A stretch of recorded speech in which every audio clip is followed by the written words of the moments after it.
जर यज्ञ असेल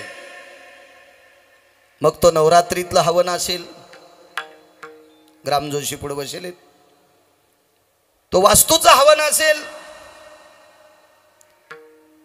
नवचंडी असेल, शतचंडी असेल, रुद्रस्वाहाकार असेल, तर सर्व देवतेला आमंत्रित करतात. पण कर्मकांडामध्ये 19 देवता सर्वात शेवटी बोलवतात. कारण ह्या 19 देवतेने चुका केल्या. त्याच्यातला 33 कोटी देवांचा राजा एक देव, त्याचं नाव इंद्र.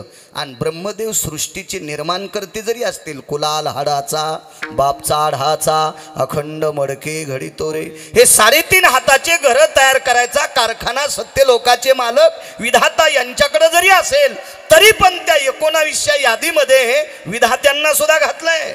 म्हणजे प्रत्येक वेळेला पूज्य मृत्यू लोकात विधाता नाही, वेदार्थाचा गोवा कन्याभिलाष वेदे नाही आईशी सांगितले. मत्कर्म यबबबसुधियाना मपजति जायन्ते न सुधो व्यालाक्षांभय सकल सुधे छंद पराभय जायन्ते. कर्मति उच्छत वेदभूषिता कलत्रया भय जायन्ते. स्वहाकार भय सकल स्थिता इन्मक भय निजायन्ते. ऋतुरो सकलति देवस्थिताया ऋतुरो सकलति देवस्थिताया ऋतुरो सकलति देवस्थिताया. मला एक जण म्हणला हे कशात लिहिलेलं आहे. मी म्हणलं ही मला कशाला विचारू, तू वाची जाईन सुमळ्या. हॉटेलवाल्याकडनं येऊ नये वारकऱ्याला तिथं जाण्याचा योग येऊ नये, पण आधा करा जर दुसऱ्या राज्यात गेले जर जेवायचा योग आला तर त्याला इतकं नाही विचारलं पाहिजे स्वयंपाक कोण करते. ते आपल्याला म्हणे पांचेटे याच्या बायकोला पिठलं येत नसावं. आपला अपमान होईल असं कुठे हात घातले नाही पाहिजे, इचून निघत असते आहे का नाही. वाचीत जाय सुमळ्या, वाचीत जाय. एखाद्या माणसाला उत्तरेश्वर बुवा 1000 वर्षाचं जरी आयुष्य दिलं तरी ग्रंथ संपदा संपत नाही. वैकुंठवासी माधव महाराज मगरांचं वाक्य आहे. 1000 वर्ष जरी आयुष्य दिलं तरी ग्रंथ संपदा संपत नाही. कारण चंद्र सूर्याची निर्मिती झाली त्यावेळेस पासून सनातन संप्रदायाची स्थापना झाली. सनातन. आणि या सनातन संप्रदायामध्ये काशीतल्या मालकांनी या संप्रदायाची स्थापना केली. हा वारकरी संप्रदाय. एका जनार्दनी वैष्णव आणि शिरोमणी महादेव. चंद्र सूर्य निर्माण झाले त्यावेळेस पासून किती ग्रंथ संपदा. आपण कुठपर्यंत तोंड पुरणार आहे आपलं. विठाला विठाला विठाला. कर्मकांडात निषेध केला 19 देवतेचा. इंद्राय ब्रसे यज्जायतेन सर्वस भार्या स्थितम आह्वानांच प्रियतान्न मम स्वाहा. अगोदर बोलत नाहीत कारण चुकीचं काम केलंय, चुकीचं काम. मग ब्रह्मदेवाच्या जीवनात सुद्धा एक चूक घडली. मग ब्रह्मदेवाच्या लक्षात आलं संतांना कुठेही सन्मान आहे. नारदांसारख्या नामधारकाला कंसाच्या घरी गेल्यावर पण पाद्यपूजा करीत होते. कंसाच्या घरी गेल्यावर सुद्धा नारदाची पाद्यपूजा करत होते. एरवी कंसाच्या नगरीत जर दुसऱ्यानं नाव घेतलं तर कंस त्याला शिक्षा देत होता. पण नारद नारायण नारायण म्हणले तरी नारदाची पाद्यपूजा करीत होते. याचं एकमेव कारण होतं संतांचा आदर राक्षस सुद्धा करत होते. पण कधी कधी ब्रह्मदेवाचा केला नाही, अनादर केला. म्हणून त्यांची भेटीचे अर्थ ब्रह्मादिका पूज्य सकळ लोका विश्व झाले. कारण ही संत विश्वात पूजनीय आहेत, पूजनीय संत आहेत. आमदाराची सही कोणता तालुका येतो इथे? खेड तालुक्यातल्या आमदारांची सही दुसऱ्या तालुक्यात नाही चालणार. सत्कार करतील तिथले लोक त्या पक्षातले असतील तर. असंच आहे ना, सही चालेल का? नाही. तुमचा पकवाज अमेरिकेतले लोक सुद्धा टाळ्या वाजून नाचणार. अमेरिकेत नामनिष्ठ स्वर्गीय शंकर बापू आपेगावकर अमेरिकेत लोकांनी डोक्यावर घेऊन नाचलं. काय पकवादात ताकद आहे. म्हणजे या संतांचं नाम घेणारं, नामचिंतन करणारी तुमच्या माझ्यासारखी सामान्य माणसं, विदेशातली माणसं डोक्यावर घेऊन नाचतात. तर आपण ज्यांचं नाव घेतो ती संत किती अधिकारी असतात. अर्थ ब्रह्मादिक आवडे ब्रह्मदेवाला. त्याच्याही पुढचं यमधर्म वास पाहे नित्य काळ. यमाला सुद्धा ही लोक आवडतात. कारण भंगारे आहे, भोंगारे, नालायक, सुंबळे, सांबळे, गोचडे हे बाईकालेले हे न्यू यम पण कदरलं नू. यम पण कदरलं नाही. यमाला सुद्धा काही वाटत नाही. भरपूर धान्य दळत असताना एखादोन जर किडे चिरगाळले तर गिरणीवाल्याला काही वाटतच नाही, कारण ते पिठात बदल करीत नाहीत ना. म्हणून आपल्याकडं मन आहे गव्हाबरोबर किडे रगडे. तर आपण हे बाकीचे जे काही मरतेत का संप्रदायाला न मानणारे, त्या किड्यात पण गण्य नाहीत. मग अशा लोकांना नेऊन यमाला सुद्धा कंटाळा आला. त्यांना नको वाटतं यमाग. ह्या लोकांना नेल्याच्या नंतर यम जितका जखडून जातो का, त्याला किळसवाणी होतंय का, ते या संतांकडे आल्याच्या नंतर तो प्रसन्न होतोय. म्हणून यमधर्म वास पाहे नित्य काळ. नुसतं वास पाहत नाही, वाट पाहत नाही, नुसता संग इच्छित नाही, तर ज्या वेळेला संत भेटले ती वेळ यम लिहून ठेवतोय. मने धन्य वेळ भेटतीये. मग ज्या वेळेला मला संत भेटलेत ती वेळ यम धन्य मानतोय. साधा सोपा सरळ अभंगाचा अर्थ झालं कीर्तन. विठाला विठाला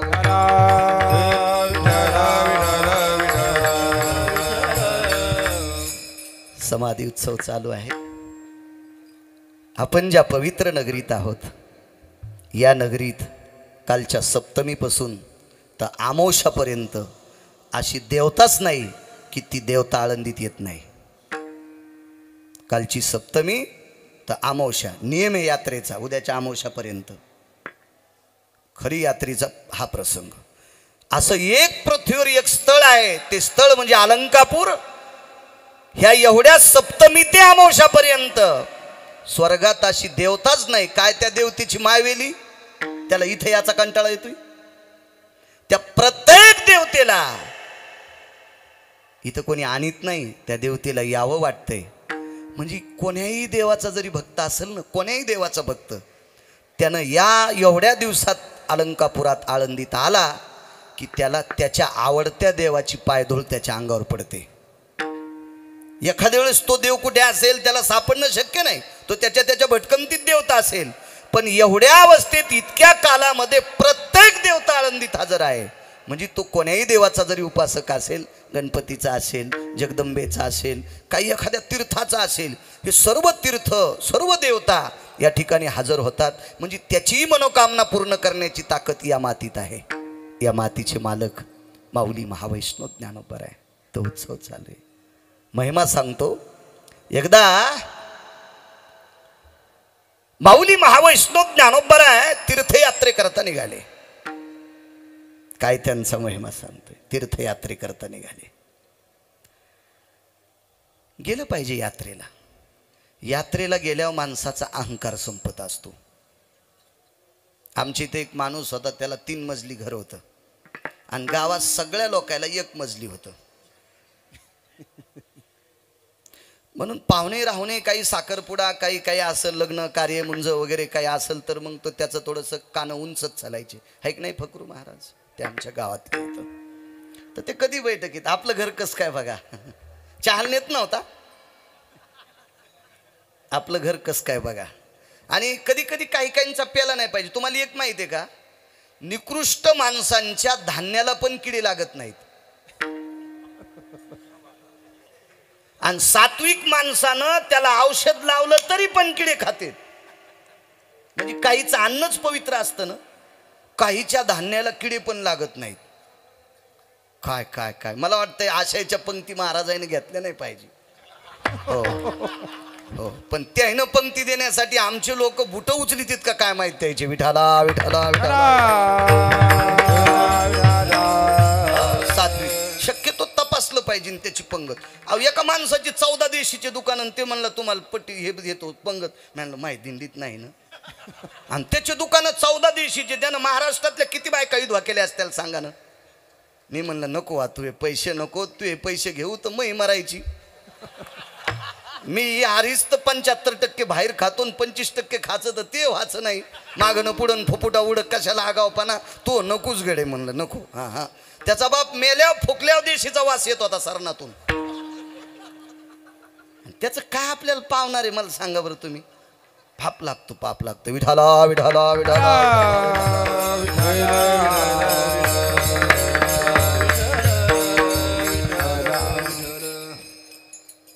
यात्रेला गेलं पाहिजे. अहंकार त्याला मी असंच कीर्तनाच्या निमित्ताने एका गावात बसायला नेलं.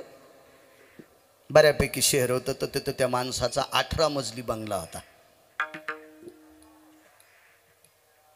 गाडीतून असं दिवस माळाता उतरल्यावर नेमकं त्याचं नशीब फुटकं, तितक्यात लाईन गेली कांगणे बुवा. ते उतरला, दरवाजाच्या तोंडाला लिफ्ट होती, त्याच्यात बसलं ना. आम्ही 18व्या मजल्यावर गेलो. ते म्हणला आपल्या घरासारखं घर दिसत ना महाराज, दिसत ना. अहो माझ्या घराला किती पायऱ्या आहेत महाराज, याला एक तर पायरी नाही. या सुंबळ्याला अक्कलत नाही ना मी त्याच्यात आलो म्हणून. काय होतं, काही ज्ञानच नसतं ना, आहे का नाही. काय त्याला पण त्याचा काय दोष आहे, संन्याशाला काय लुगड्याचा भाव कळाव,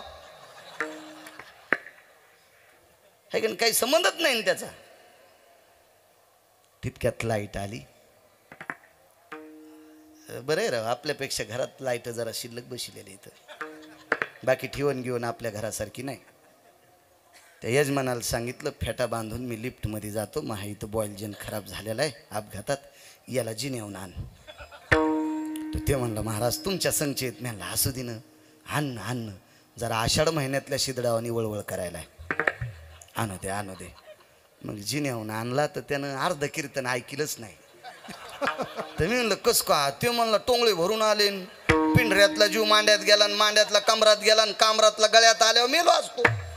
त्याच्यामुळं तिथूनच ऐकलं. म्हणलं किती पूछे, जाऊ दिगडं म्हणला, मला आता आपल्या घराचं सगळं जिरालं. मग साधं एक गाव सोडल्याच्या नंतर दुसऱ्या गावात गेल्यावर घराचा गर्व जिरतोय. तर तीर्थयात्रा केल्यावर किती किती नाविन्य भेटत असेल, काय भेटत असेल, किती भेटत असेल. यात्रा केल्या पाहिजे, करावं यात्रा. पैसे असल्यावर चारीधामला गेलं पाहिजे, 12 ज्योतिर्लिंगाला गेलं पाहिजे. पण बापाची जमीन इकून गोव्याला गेला पप्याची माय घेऊन, कसं पुण्य लागन, आहे का नाही. तीर्थयात्रेला गेलं पाहिजे. माझ्या आळंदीतल्या मालकांचा मानस होता तीर्थयात्रेला जावं. भूतळीचे तीर्थे पाहावे नयनी, भूतळीचे तीर्थे पाहावे नयनी, ऐसे माझे अर्थ आसे, ऐसे माझे मने अर्थ आसे. भूतळीचे तीर्थे पाहावे नयनी, भूतळीचे तीर्थे पाहावे नयनी, ऐसे माझे मने अर्थ आहे. हो ऐसे माझे मने अर्थ आसे. तीर्थावळी सांगते, या भूतळावरचे तीर्थ पाहावं असा माझ्या मनाचा भाव आहे. या उद्देशानं, या अनुषंगानं यात्रेकरता माऊली महावैष्णव ज्ञानोबाराय मालक निघाले. पण तुम्हाला एक माहिती आहे का, ज्याला त्याला ज्या क्षेत्रातला मित्र असा वाटतोय. तुम्ही अजून बी बघा, आता यात्रेत किती लोक सापडतील तुम्हाला, त्याच्या बनेली काढ्या असं वाटतंय मसुबाल सोडेले हालेत. कोणी अंगावर घेऊ नका. इथं इथं बनेली काढा, जर नाही सापडे तर मरुस्तर कीर्तन करायचो नाही. इथं कीर्तनात दिसणार आहेत, कीर्तनात बनेली काढ्या काहीच नाही गळ्यात. असलं तर लॉकेट असेल, काही असेल, पण माळ नसणारी कितीतरी दाखवतो. म्हणजे ज्या त्या क्षेत्रातले ते त्यांच्या त्यांच्या क्षेत्रासोबत येऊ शकते. पण एखादा सात्विक जर वारकरी असेल तर त्याला वारकऱ्यासोबतच वारीला जावंसं वाटते. तर ते ज्ञानोबा आहेत. तर ज्ञानोबारायांनी भाव प्रगट केला, आपल्याकडे सोबत कोण यावं, तर संत शिरोमणी नामदेवराय यावे अशी इच्छा प्रगट केली. तर मला असं वाटतंय नामदेवरायांना पंढरपूर सोडावंसं वाटत नव्हतं. विचारलं देवा मला का जा म्हणता हो, मला का तुमच्या बऱ्यापैकी गोडशेप्रमाणे आहेत बापू, आजच्या दिवस क्षमा असावी. हो तुम्हालाही खूप पाठ येतं, तीर्थावळी बऱ्यापैकी पाठ आहे बापूंना, छान. मलाही वाचायचा नाद आहे, मला गाता नाही येतलं, मग काय झालं. मग सांगितलं ना, भजे तळता येत नाहीत पण चांगले झालेले सांगता येतात. पंढरपुरातल्या मालकानं सांगितलं नामदेवराय जा. निघाले वारीला, यात्रेला. उत्तर भारतात पोचले. महिमा सांगतोय महिमा. उत्तर भारतात ज्या वेळेला माऊली महावैष्णव ज्ञानोबा आणि नामदेवराय ज्या वेळेला तिथं पोचतात, तिथे एक यवन समाजाचा राजा होता. यवन म्हणजे मुसलमान जातीचा राजा. पण ह्या मुसलमान राजाकडे प्रधान होता. त्या प्रधानाचं नाव होतं चारुकीर्ती नावाचा प्रधान. इतिहास वाचा चांगल्या लोकांचा. काही लोक इतके पेपर वाचित, त्या पेपराच्या कोपऱ्यातली बातमी वाचू वाचू महिन्याला काच बदलेली चष्म्याची. इतकी बारीक. त्याला असं वाटतं ते पेपर सगळा नाही वाचिल्या, आपण पैसे दिल्याचा आपल्याला ते असा अवमान वाटतो त्याला. चट कोपऱ्यातल्या सगळ्या बातम्या हलकट फालकट चट वाचित बातम्या. पण इतिहास वाचणार नाही चांगल्या लोकांचा, ज्ञानेश्वरी वाचणार नाही, गाथा वाचणार नाही. आज तू काय केलं ना. चला, तो चारुकीर्ती नावाचा प्रधान आहे. तो क्षत्रिय आहे, तो हिंदू आहे, पण यवन राजाकडचा प्रधान होता. तुम्हाला एक माहित आहे का, बिरबल नावाचे नवरत्नापैकी एक अधिकारी रत्न होते. हे सुद्धा यवन राजाकडेच होते. खरं तर बिरबल ब्राह्मण होते, विद्वान होते, तरी पण त्या राजाकडे ते एक दरबारातले एक पद भूषित होते. एक जणानं मला विचारलं, महाराज त्यांना विद्वान म्हणता, या चारुकीर्तीला विद्वान म्हणता, यांच्याकडे का राहत असतील? त्याला सांगितलं, दोन्ही राजाच्या काळात मी काही सरपंच नव्हतो, मी काही तिथला सरपंच नव्हतो. तरी पण एक माझ्या फिरल्याच्या अभ्यासानं सांगतोय, ज्या वेळेला या देशावर इंग्रजांचं राज्य आलं, त्यावेळेला इंग्रजाच्या फौजीमध्ये, त्या सैन्यामध्ये आपली बऱ्यापैकी हिंदूची लोक सैन्य भरती म्हणून करून घेतलं होतं. तर त्या इंग्रजाच्या काळात मोहन बुवा काही अधिकारी इतकी हलकट, इतकी हरामखोर, इतकी भडवी, इतकी नालायक, इतकी बुजदिल होती की ते अंतःकरणाला त्रास देत होती. म्हणून काडतुसाला गायीची चरबी लावायची गोरे बुवा, गायीची चरबी लावायची. आणि हिंदूला ती चरबी निषेध आहे. पण नाईलाजानं ते काडतूस हातानं तुटत नसायचं, ते दातानं तोडावं लागायचं. मग त्यावेळेला एका व्यक्तीने विचारलं, का हो तुम्ही हिंदू आहेत, मग तुम्ही ते काडतूस तोंडानं तोडता, त्याला गायीची चरबी आहे. ते एका कवीनं वर्णन केलंय, नच उलटे काळीज त्याचे, परी शर्मिंदे अन्नाचे, नच उलटे काळीज त्याचे, परी शर्मिंदे अन्नाचे. असं म्हणता येईल, बळेविना शक्ती बोलू नये. तो काळ होता, तो दरारा होता, राहू लागायचं. मला सांगा, भीष्माचार्याला कळत नव्हतं दुर्योधन हलकट आहे म्हणून? दुर्योधन 9 गोष्टीनं हलकट होता. 9 गोष्टीनं. त्याच्यातली एक गोष्ट सांगतो, दुर्योधन किलिंबे होता. तरी पण अशा दुर्योधनाची बाजू भीष्माचार्यांनी घ्यावी का? काही लोक अडकलेली असतात. तर तसे या बादशाकडे बिरबल असतील, आणि तिकडे चारुकीर्ती नावाचा प्रधान उत्तर भारतात होता. हुशार माणूस होता, सात्विक होता, सदाचारी होता. माऊली महावैष्णव ज्ञानोबा आणि नामदेवराय बघितल्याच्या नंतर चारुकीर्तीनं सांगितलं, जहापना सरकार, हे महाराष्ट्र के बहुत बड़ी संत है, बोले फार मोठी संत आहे. आता तो जातीनं मुसलमान होता. क्या बोले चारुकीर्ती, कुछ भी बोलता बोले, देखो भला ये कैसे रहते थे, कपडे देखो. आता नामदेवरायची कपड्याची परिस्थिती साधी होती. सोंबाचा करदोडा, रक्त्याची लंगोटी, सोंबाचा करदोडा, रक्त्याची लंगोटी,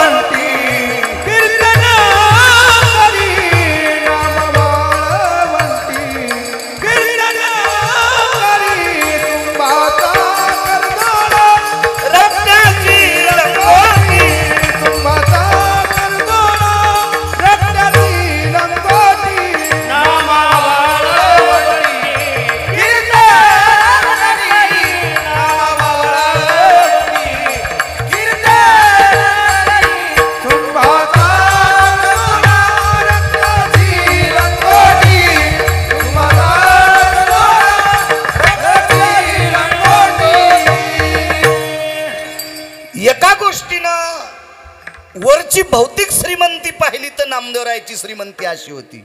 सुंबाचा करदोडा रक्त्याची लंगोटी नामा वाळवंटी कीर्तन करी. मला वाटतंय याही मालकाचा पुरावा आहे. वारा पाणी मुसळधारा तेने रे मोडीले छपरा तेने मोडीले छपरा. केळीवरी नारळी घर चंद्रमोळी जाणत से आळी नाम याची. ही भौतिक श्रीमंती. आणि आतली श्रीमंती सांगू का? ज्या दगडायला डॉक्टर साहेब कपडे घातले का महाराजजी, ते दगडच उचलून एकदा डालात घरी आणले आणि घरात कोणले. हे आमचे उधारी देत नाहीत म्हणून ते दगड जयस्वाल कोणले आतून. हे आपले गिराईक आहेत म्हणले, ते पैसे देत नाहीत. दार उघडून पाहिलं तर ते दगड सोन्याची. कोणाची ताकद? नामदेवरायांची. ही आतली श्रीमंती मरळकर. आणि वरची श्रीमंती साधं साधं. आज त्याच्या अभंगावर कीर्तन करू करू आम्ही 2200 जोडे घालायलो. म्हणजे धोत्राचे म्हणायलो मी, धोत्राचे. हो, कीर्तनाच्या पैशावर जर 20,000चा बूट घालीत असल तर पुढच्या जन्मात त्याला चमडा करीन देव. विठाला विठाला विठाला. जे घोड्यावर बसला त्यानं पप्याची माय जागवायला पाकिट दिलं असेल, 20,000चा बूट घालायला नाही दिलं. आमचा एक मित्र दुकानात आला, म्हणला 19,000चा चष्मा घ्यायचा. मी म्हणलं उद्याच्याला आंधळा होशील. त्या बुवानं भागवतात पैसे दिले, तुला 19,000चे काचकुरं घ्यायसाठी नाही दिले, सकाळच्याला आंधळा होशील. ते म्हणला दुकानात गेलं की गुदगुद करायला डोळा. मी म्हणलं सुरू झालं पाय आंधळा वाचं लक्षण. हो. आणि मी म्हणलं ह्या 19,000चा लयच तुला जोर आहे तर पप्याची माईला झुंबरणी. हो, हे असं काही करू नको बरं. या पैशावर आगाव भोग घेतला की पुढच्या जन्मात स्टेजवर नाचणाऱ्या बाईच्या पायातले घुंगर करतोय देव. विठाला विठाला विठाला. नृत्याभयवास भयो छंदावडंबरी जायते नाम पदाश्री संपदन्यासम औडंबरीं पदाश्रितम लोलकम नैवम गिरगावकर लिखितम. औडंबरी म्हणजे तमाशा, पदन्यास म्हणजे नाचणे, ज्या पायातलं लोलक म्हणजे घुंगरू. भोगवादी माणसाला असं करीत असतोय. म्हणून या पैशावर आगाव भोग नाही भोगायचे. विडाला हा विमानात बसून जा पण तीर्थयात्रेला जा. कीर्तनाच्या पैशावर विमानात बसून जर गोव्याला जात असेल तर तुला स्टेजवर नाचणाऱ्या बाईच्या पायातली घुंगर करील. मी नाही सांगत, मार्कंड्यांचं वाक्य पुराण वाचा तुम्ही. ही काय गिरगावकराची जी आगिरी आहे का? मार्कंडे आणि लोमस सांगतात विठाला विठाला विठाला.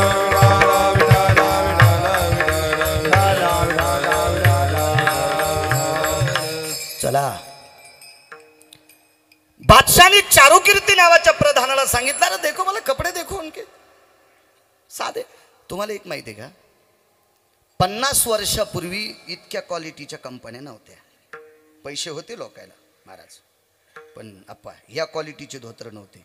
मला असं वाटतं घेताना धोत्र पिवळसर असायचे, गव्हाळ रंगाचे लालसर, आणि धुवून धुवून धुवून गोरे गुरुजी मग ते पांढरे होत होते. त्याला नागमणीचे धोत्र म्हणायचे. आणि धुवाला काय होतं माहिती आहे का डॉक्टर साहेब, हे काळात मी पण नाही पाहिला आणि तुम्ही नाही पाहिला, पण मला जुनं वाचायचा नाद आहे आणि जुन्यापाशी बसायचा नाद आहे म्हणून मला माहिती आहे. कांगणे बुवा साबणात दोऱ्यानं कापून घेत होते बळी भाऊ. दोऱ्यानं पाणी उकळायचं आणि त्याच्यात साबणाचा तुकडा टाकून त्याच्यातून धुत होते जोशी बुवा. इतकी परिस्थिती नाजूक होती. होती माणसं मोठाली होती. आता मला सांगा बरं, 700 वर्षापूर्वी काय असेल परिस्थिती, कसं धोत्र दिसत असेल ना साधं. माऊलींचे कपडे कसे असतील, हे काय महाराज आहेत म्हणे ते. आताचे महाराज अशा गाडीत पळाल्या बादशाह पण म्हणला असता क्या महाराज लोग आहे रे. हो हो हो हो, क्या क्या लोग आहे रे, क्या महाराज जी, तुम्हारे महाराष्ट्र क्या पंडित है. आणि हरिपाठ वाचायला लावल्यावर रिवर्स.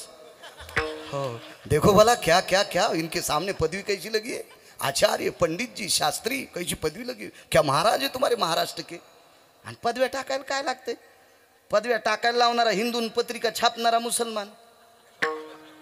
त्याला काय आता माझ्या नावा पुढे कोणत्या पदव्या टाकल्या तर पत्रिका थोडीच मळमळ करी ती का पत्रिकाला थोडीच उलटी होणार आहे.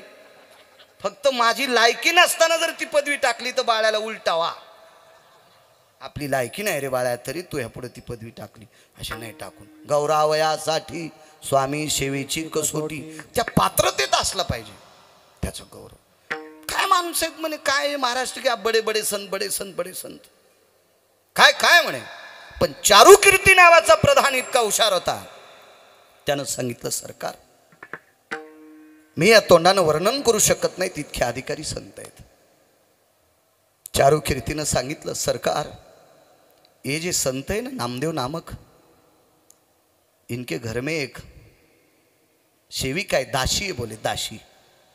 जनाबाई नामदेवरायची दासी दासी नाम याची म्हणून या त्या नामदेवरायांच्या घरी दास्यत्व स्वीकारतात त्यांची दासी म्हणून राहतात. पण त्या माऊलीनं गौरीला हात लावल्यावर गौरी सुद्धा विठ्ठल म्हणते. मला वाटतं हिंदी भाषेत तिला उपली म्हणतात. म्हणजे त्यांच्या घरच्या दासीनं उपलीला हात लावल्यावर उपली विठ्ठल म्हणती. ही त्यांच्या घरी दास्यत्व करणाऱ्या बाईची ताकद आहे. तर नामदेवरायचा अधिकार किती मोठा असेल. अशा 4-2 गोष्टी सांगितल्या. आता चारुकीर्ती हा प्रधान काही सामान्य नव्हता ना. मोठी लोक साध्याला जवळ ठेवत नव्हते. जी मोठाली माणसं भांगाऱ्याला जवळ ठेवतात का ती मोठाली माणसं कालांतरानं भिकारी होत असतात. म्हणून भंगिऱ्याला मोठाल्यांजवळ ठेवलं नाही पाहिजे. तुम्हाला एक माहिती आहे का जेवताना दुरून फुटका असावा का चांगला असावा. महाराज जर फुटका दुरून असेल तर चपाती येऊस तरच वरण गळून गेलं. चपाती तोडूनच खावं लागेल का नाही. मग जेवताना जर दुरण फुटका जमत नाही तर आपल्या सोबतचे फुटके माणसं चांगले असतात का आहे का नाही. लिखित माणसं कामाची नसतील. आणि एक सांगतो ज्याला मोठं व्हायचं असेल त्यांनी मोठ्याचा कधी पण आदर करायचा. मोठ्यांचा आदर करणारी माणसं कधीच लहान होत नसतात आणि मोठ्यांचा अनादर करणारी कधीच माणसं मोठी होत नसतात. हा श्रुतीचा न्याय आहे. विठाला विठाला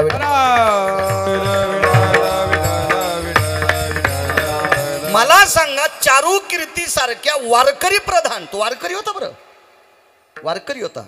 एका साहित्यिकानं काढलेला इतिहास आहे. साहित्यिकाने त्या साहित्यिकानं 19 वेळेस 1.5 महिना पंजाबला वास्तव्य केलं नामदेवरायचा अधिकार जाणून घेण्यासाठी. महाराष्ट्रात नामदेवराय सगळ्यांना माहिती आहेत पण पंजाबमध्ये नामदेवराय किती मोठे होते. हो कारण त्या पंजाबमध्ये एक वारकरी होता.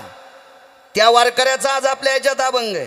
सुरदास आंधळा पंजाबी ब्राह्मण पंजाबी ब्राह्मण सुरदास आंधळा पंजाबी ब्राह्मण पंजाबी ब्राह्मण तेने सर्वेश्वर एक केला.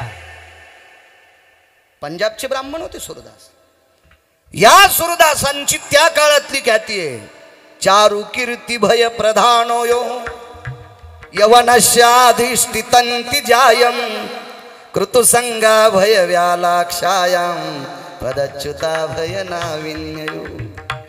ते सुरदास सांगतात.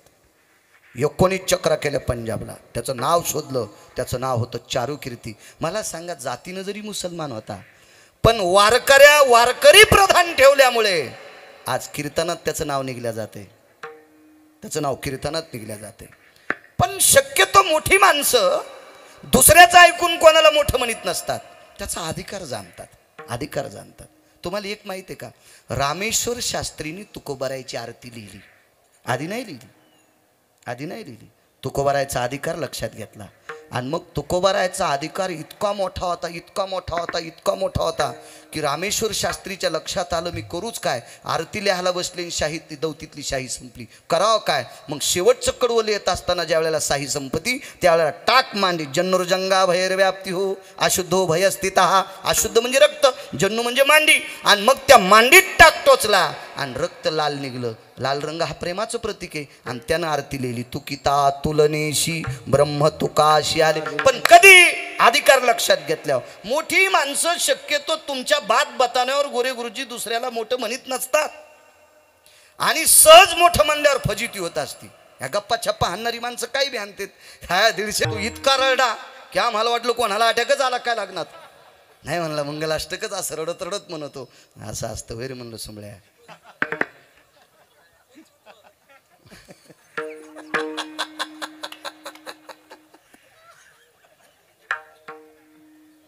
लग्न लागलं ना ती पोरगी लागलीच पळत आली गोरे गुरुजी. परत म्हणजे परतनीला येत असती ना. मी आपलं रस्त्यालाच होतो. मी आणलं बाई 50-60 आवताला डमणी भाकरीला तमाम मोकळे. काय नाही माझ्या जीवनाचा सगळ्या लग्नाचा मंगळवार झाला. मी म्हणलं युडीएस काय 50-60 आवताला. 60 आवतं म्हणजे 30. 60 बैल म्हणजे 30 आणि 50 म्हणलं तरी 25 नाना. होय पिंपळगावच्या अन्न किती 25 आवतं. मग 25 आवतं ज्यायची तर चलते. तू आकाश काय मंगळवार झाला. जाऊ द्या म्हणले महाराज. आणि डमणी भर भाकरी गडी किती असते डमणी भाकरीला. आणि इतके बैल आवताला असून तमाम मोकळे. ते म्हणले महाराज तुम्ही घरी या मी चट सांगते. मी घरी गेलो आणि मी आणलं 50-60. ती म्हणली एका बैलाचं नाव 50 आणि एका बैलाचं नाव 60 आहे. 50-60 मला वाटलं 50-60. आणि ती म्हणलं मग डमणी भाकरीला मग सासरा हौसानं सासूला डमणी म्हणी तू.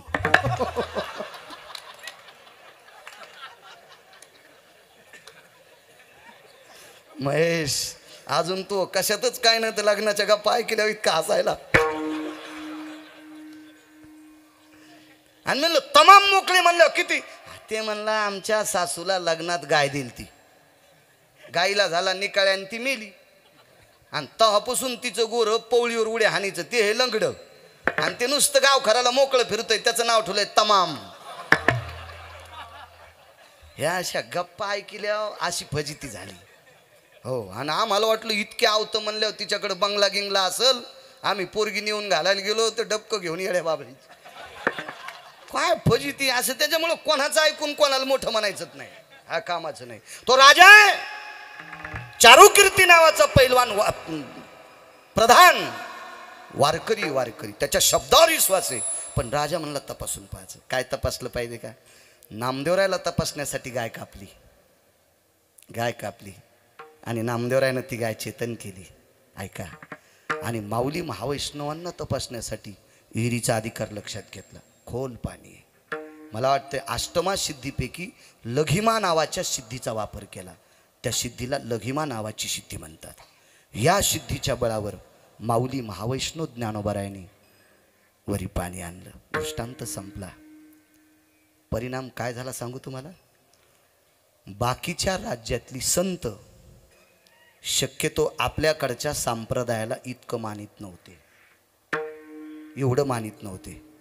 तर चारुकीर्ती नावाच्या प्रधानासह उत्तर भारतातला मुसलमान राजा या राजानं तिकडच्या शास्त्रींना सांगितलं. त्या शास्त्रींना आपल्याकडे शास्त्री नव्हते.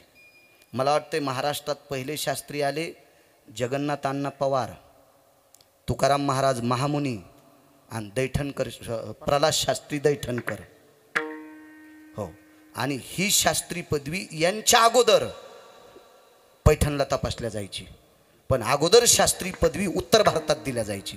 मग त्या सगळ्या पंडितायला आचार्याला शास्त्रींना या उत्तर भारतातल्या मुसलमान राजानं सांगितलं देखो बोला महाराष्ट्र के संत कोये का पाणी जसा समुद्र प्रयाण त्या याला जसा असा उचंबळतो ना. तीर्थावळीत एक प्रकरण आहे बापू गोड. तव गडगडीत कूप उदके ओसंडला कल्पांती खवळला सिंधू जैसा कल्पांती खवळला सिंधू जैसा. तव गडगडीत कूप उदके खवळला कल्पांती खवळला सिंधू जैसा कल्पांती खवळला. गडगड आणि कुप म्हणजे तोईर. उदके ओसंडीला कल्पांती खळवळला सिंधू जैसा. ज्या वेळेला नुसतं भरतं नाही यावेळेला असा प्रलय होत असतो. त्या प्रलयाच्या वेळेला जसा सागर असा ओसंबून खळवळतोय अशी ती वीर खळखळा भरून आली गाईचं आणि विहिरीचं अजून 3 प्रकरणे, 3. पुन्हा कधी योग आला तर सांगल. सगळ्या गोळ्या एकखट्या घेतल्यावर रिॲक्शन येत असते.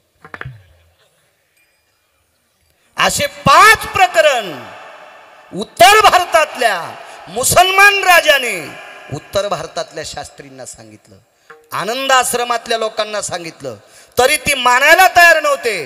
त्यांच्यात एक वारकरी होता, त्या वारकऱ्याचं नाव होतं कबीर. आणि मग या वारकऱ्यांना घेऊन मंगळवेढ्याला नामदेवरायाचं घर पाहिलं, इथं येऊन आळंदी पाहिली. म्हणजे उत्तर भारतात सुद्धा मुसलमानाने नामदेवरायाचा आणि माऊली महावैष्णव ज्ञानोबारायाचा प्रचार करावा, इतकं मोठं नाविन्य माझ्या आळंदीतल्या मालकांचं आहे. म्हणून निळोबाराय पहिल्या कडव्यात म्हणतात, काय त्यांचा महिमा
मिनिटं राहिले आपले.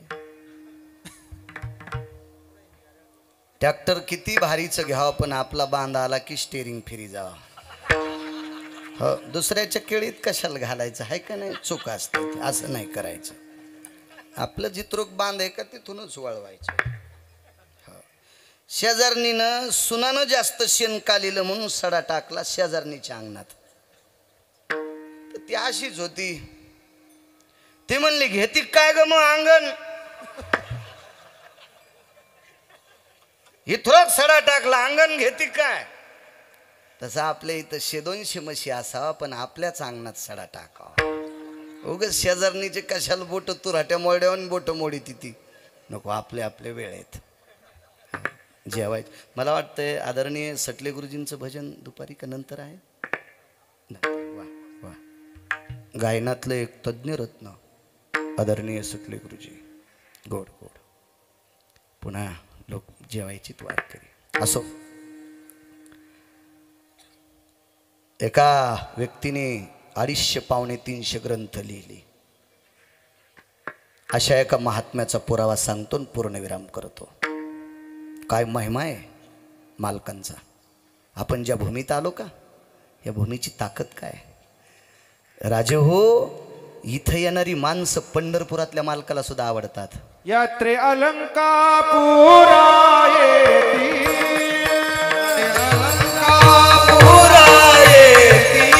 यात्रे अलंकापुरा येती, अलंकापुरा येती, ते अवदाती विघ्नरा, क्या बात ते है? अवदाती विघ्नरा.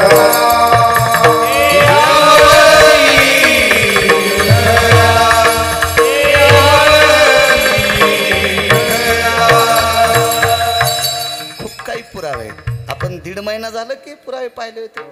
आम्ही एकदा लांबून येऊ लागलो होतो. आमच्यासोबत मालिका घ्यायला भाऊ यायला नाद असते, मालिका सोबतच होत असते. पाहिली आम्ही ती पूर्ण मालिका. पाठ होतंय मला 6-10 वाचलं. मला शिव्या पाठ आहेत 450. हो, पण देण्याचं कधी योग येत नाही. काय करायचं द्यायचं कधी नाही, काय नाही. हो, काही संबंध येत नाही. हो, बाहेर जरी नसलेत काही घरच्याला देते. नाना झालं हे अण्णा भाऊला माहिती, मी घरी बी देत नाही. बरा खेळ आहे, त्याशिवाय द्यायचं काम नाही. बरं अकरा करा. 6 पैकी ती एक गोष्ट असते. हो, सगळ्यात नशीबवान संसारातला माणूस ते त्याला बायको कमी कानाची भेटावा. हो, 6 पैकी एक. बरं का पुरावा आहे. कोणाचाही पुरावा माहिती आहे का तुम्हाला? तो पुरावा आहे राजा भरताचा. विश्वात सगळ्यात जास्त प्रापंचिक भोग जर कोणी भोगले असतील तर त्याचं नाव भरत आहे. रावण त्याच्या पायाला चिटकलेली मातीचा कण पण नव्हता. इतके मोठे राजा भरतरी आली नाही, नुसता भरत. पैठणच्या मालकांनी वर्णन केलं त्या भरताचं. त्यानं सांगावं प्रपंचात पत्नीचं सुख ज्याला असेल तो 6 सुखापैकी 1 नंबरचा. आणि देहूच्या मालकांनी सांगितलं उचकानी असली की दुःख उदंड करकसे संगती, दुःख उदंड फजिती. शिव्या द्यायचं काम नसावं. आणि काही काहीला उगाच नाद असतो. कातड बायको, अरे पाहुणे आलेत ना, हे हे काय ते कातड ही ह्यो चांबडा. नादच असतो. काही येडगोळा लय येडपट असते तो. तिला टोचण्या खायचा आणि याला बुके खायची नादच असतं. काय कायला घोडा सांगतो आठवलं म्हणून. आम्ही एकदा घोडी घेतली आहे की नाही भाऊ. शेतात जात होतो घोडीवर, चांगली घोडी. हे भरमुडे घालण्यापेक्षा ते बरं आहे ना. चांगला नाद आहे, पुरुषार्थी नाद आहे का नाही. घोडा असावा शेतकऱ्याच्या दारात, कोंबड्या नसावा. पापा पापा ती ती ती ती, पापा पापा ती ती ती ती. हा महाराज येता का दूध प्याला? आत्ता दूध आणतो. उंदीर धरले आणि थैली आणली पप्याच्या माईनं. पापा पापा दूध पिपी ती. ह्यांना काय रोगर पाचतो का मला हे असं? हा, आमचं का 10 पिढ्याचं पापूत आलं का सोंबळ्या? 70 एकर जमीन कोंबड्या पाळल्या, गाय पाळी नसतो. घोडी घ्यायला गेलो संसारात. असं मला ना दे गव्हाला पाणी देता गवत उपटायचा. येतो पुन्हा काय त्यांचा महिमा त्याच्यावर येतो. एसटी म्हणजे बसस्टँडला नेतो, उशीर लागू द्या काय होतं त्याला, मध्ये नाही सोडित. घोडी घेतली आम्ही तर त्यानं ते पैसे गिसे बऱ्यापैकी सांगितले. नेमक्याच तुरी ऐकल्या होत्या त्याचा आली. चांगले पैसे आले ते तुरीचे. तर मग त्याला म्हणलं वा पैसे देऊ. घेणारे माणसं लय हुशार. ते म्हणले ₹1,00,000 बसून पाहिल्यावर देऊ. घोडी मसड हे वरून पाहायची नाही.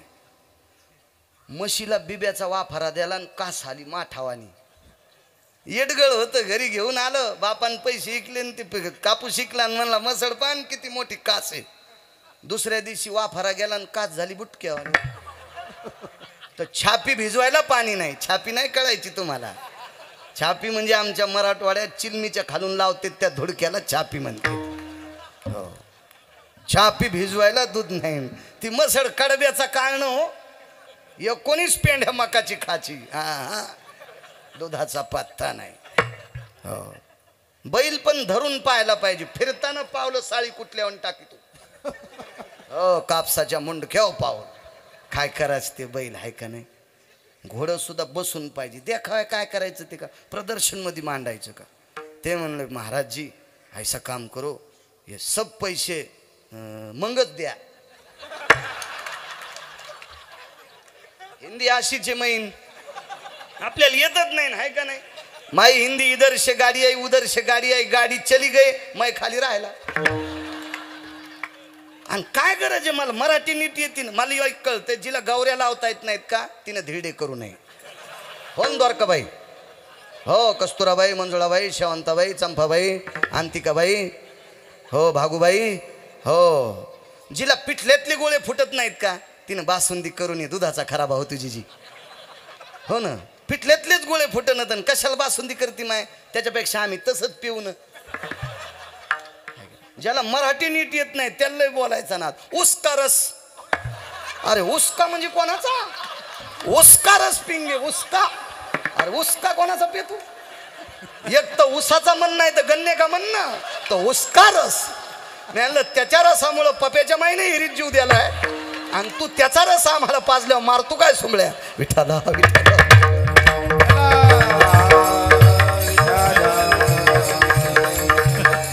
बऱ्याच ज्या गावाला जाऊ नये का त्या गावाला जा चालेल, काय कायला ना आता काय गरज आहे का त्याच्यावर, आहे का नाही?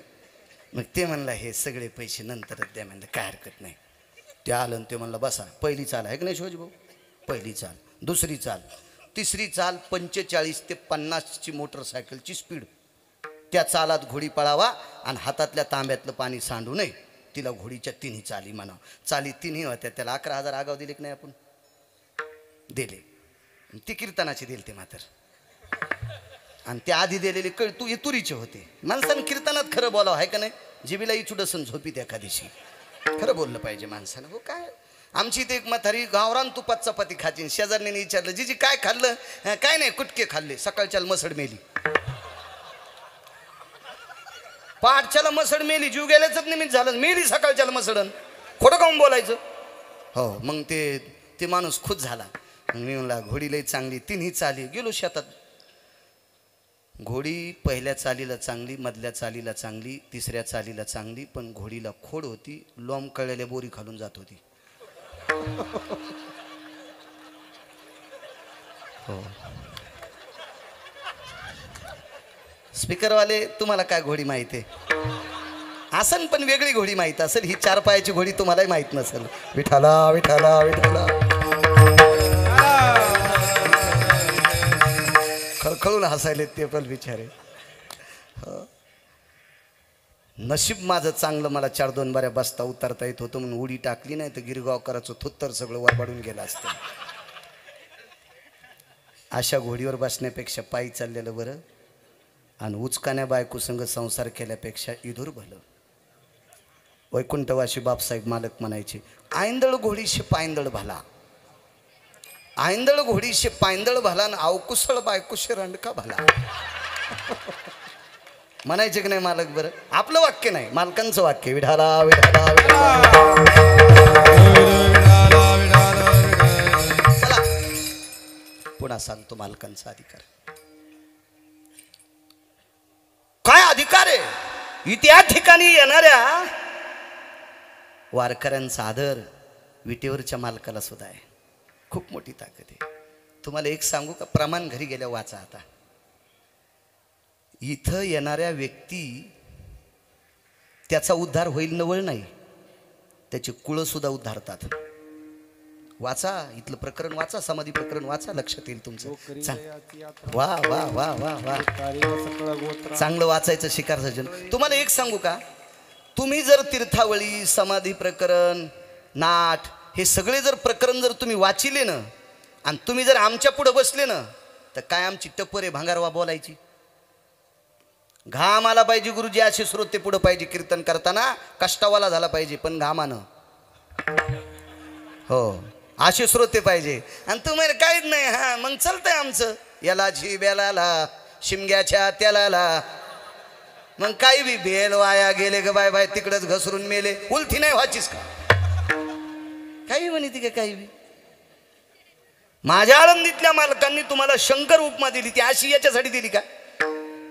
तुम्ही इतका अभ्यास करावा की आमच्या लोकांनी रेल्वेच्या मुंडक्याची भूमिका घ्यावा. रेल्वेचे अपघात कमी होत असतात बरं का, ते रस्ता सोडत नसते. अशा अभ्यास करून पाहुणी ग्रंथ करावे कीर्तन, ही तुमची ताकद आहे. तुम्ही जितके असे प्रगल्भ होतान का, तितके मग आमची लोक नीट बोलतील. हा अधिकार फार मोठा. उद्या तात्विक सात्विक अधिकार संपन्न वारकरी संप्रदायातल्या निष्ठावंत आधारी उंची कीर्तन उद्या समाधी सोहळ्यात